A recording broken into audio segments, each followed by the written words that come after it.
Viewers, कैसे हैं आप लोग। स्वागत है आपका शेयर बाजार ज्ञान की एक और वीडियो में। और आज की इस वीडियो में हम बात करने वाले हैं अशोक लेलैंड शेयर के बारे में। 137.65 आज के सेशन में लगभग 0.25% ऊपर। और अशोक लेलैंड से रिलेटेड एक खबर आई है कि MSCI जो इंडेक्स है उसके अंदर में इनका इंक्लूजन हो सकता है। तो क्या है पूरा MSCI index, what is the news, कितना बड़ा इम्पैक्ट जो है स्टॉक के ऊपर पड़ेगा, इन सब चीज़ों के बारे में वीडियो होने वाली है। और उसके बाद में हम टेक्निकल चार्ट्स के बारे में भी डिस्कशन करेंगे। तो अगर आप लोग चैनल पर नए हो तो आप चैनल को प्लीज सब्सक्राइब कीजिए ताकि रोज आने वाली वीडियो तो आपको लगातार मिलती रहे।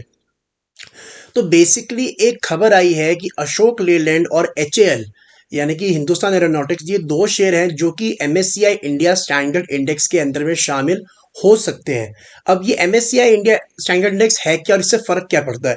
तो देखिए, MSCI इंडेक्स का मतलब है Morgan Stanley index of India. Morgan Stanley basically बहुत अलग अलग तरीके का ग्लोबल इंडेक्सेस जो है वो बनाते हैं। और ये इसलिए बनाते हैं बिकॉज ये जितने भी FIIs हैं उनके लिए एक बहुत की एस्पेक्ट होता है किसी भी एमर्जिंग मार्केट्स को देखने का कि वहाँ पे कितनी वॉलेटिलिटी है, small cap mid cap shares के अंदर में या लार्ज कैप शेयर्स के अंदर में कितनी वॉलेटिलिटी है, क्या ग्रोथ है। तो उससे वो मेजर करके अपना पैसा जो है अलग अलग इमर्जिंग मार्केट्स के अंदर में डालते हैं। अब होता क्या है इस इंडेक्स के अंदर में, इस टाइम पे बहुत सारे इंडियन स्टॉक्स ऑलरेडी इनका जो इंडिया वाला इंडेक्स है उसके अंदर में है। रिलायंस, ITC, जितने भी हमारे सेंसेक्स निफ्टी के हैं मेजरली इन्होंने इंक्लूड किए हुए हैं। तो अब इनका कहना ये है कि हर 6 महीने बाद या हर 3 महीने बाद इनकी रीबैलेंसिंग होती है। बेसिकली जो भी शेयर वीक होता है उसको ये निकाल देते हैं और जो भी शेयर स्ट्रांग लगता है उसको ये इंक्लूड कर लेते हैं। लेकिन इनके इंक्लूड करने के और एक्सक्लूड करने के कुछ पैरामीटर्स हैं। स्टॉक की एक पर्टिकुलर काइंड ऑफ वॉल्यूम होनी चाहिए, एक पर्टिकुलर मार्केट कैप होना चाहिए, उसके बाद में ही ये MSCI में इंक्लूड होता है। तो MK जो कि एक ब्रोकिंग फर्म है, उनका ये कहना है कि जो आने वाला रीबैलेंस है इस MSCI इंडेक्स का जो कि 1 जून से लागू हो जाएगा, उसके अंदर में दो शेयर्स हैं इंडियन जो कि पोटेंशियल रखते हैं इंक्लूड होने का, जो कि है अशोक लेलैंड और HAL।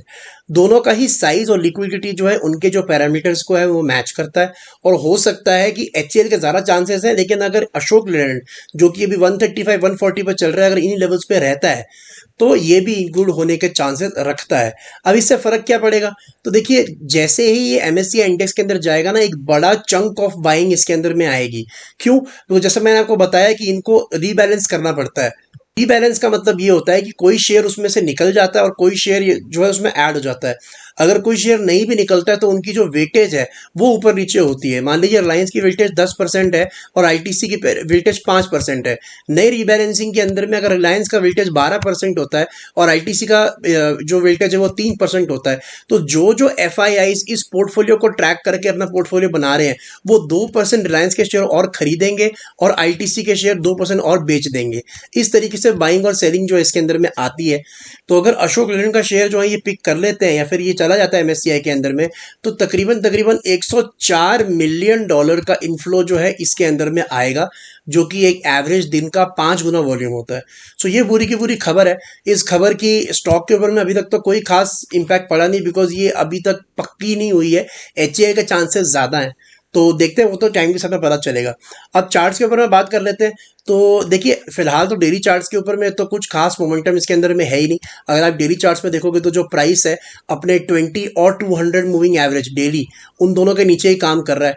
और जब भी ये दोनों एवरेजेस के बीच का गैप कम होता है वहाँ से एक नए ट्रेंड की शुरुआत जरूर होती है। ये मैं वीडियोस में अपने पहले भी कई बार बता चुका हूँ।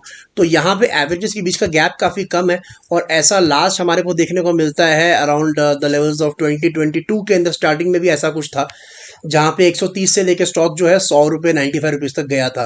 तो अगर डेली चार्ट्स को फॉलो करोगे तो एक डेफिनेटली एक वीकनेस का माहौल जो है अशोक लेलैंड के शेयर में देखने को मिलता है।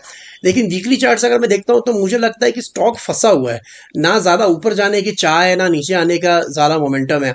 अगर आप देखोगे तो ट्रेंड कहीं ना कहीं है तो नीचे की तरफ ही, लेकिन ये जो 20 मूविंग एवरेज का आप शेप देख रहे हो ना, एकदम हल्का सा नीचे की तरफ बेंड कर रहा है। सो एक कंसोलिडेटिंग फेज के अंदर में है। Having said that, I think 137 137.65 पे जो ये चल रहा है, it has a very very crucial support at the levels of 135। अगर 135 के नीचे ये क्लोजिंग दे देता है ना वीकली, अभी तो हफ्ता खत्म हो गया, लेकिन अगर अगले हफ्ते 135 के नीचे क्लोजिंग देता है, तब अगला लेवल जो है इसका 128 तक ही नीचे की तरफ फिसल सकता है। लेकिन इसके चांसेस कम है। लेकिन वही बात है कि इसके अंदर में कोई खास मोमेंटम है नहीं। आप ले सकते हो, लेकिन आपको लेना तब चाहिए लंबे समय के जब आप ये कहो कि ये लेवल शायद आपको दोबारा देखने को ना मिले। तो इसको देख के ऐसा भी कुछ नहीं लगता है कि ये लेवल शायद दोबारा देखने को ना मिले। हो सकता है अभी और 3-4 महीने 130, 140, 150 के बीच में घूमता रहे। हाँ, अगर कोई बहुत बड़ा डिप आता है, सेल लगती है और 100 रुपये करीब ये शेयर मिलता है, तो आंखें बंद करके खरीदना चाहिए, 100-110 रुपये के करीब। लेकिन इन लेवल्स के ऊपर में कुछ खास करना बनता नहीं है। अब हो सकता है कि जो इसके अंदर में नया रीबैलेंस होगा, उससे हो सकता है कुछ चेंजेस जो हैं अशोक लेलैंड के अंदर में देखने को हमारे को मिले, बट उसके लिए we would have to wait and watch. दोस्तों, ये था मेरा आज का video on Ashok Leyland. I hope आपको न्यूज़ मिल गई एंड जो मेरे पॉइंट्स है वो क्लियर आउट हो गए। कोई सवाल है आपका तो आप कमेंट सेक्शन में डाल सकते हैं। मैं मिलूंगा आपसे अपनी अगली वीडियो में, तब तक आप अपना ख्याल रखें and all the best guys.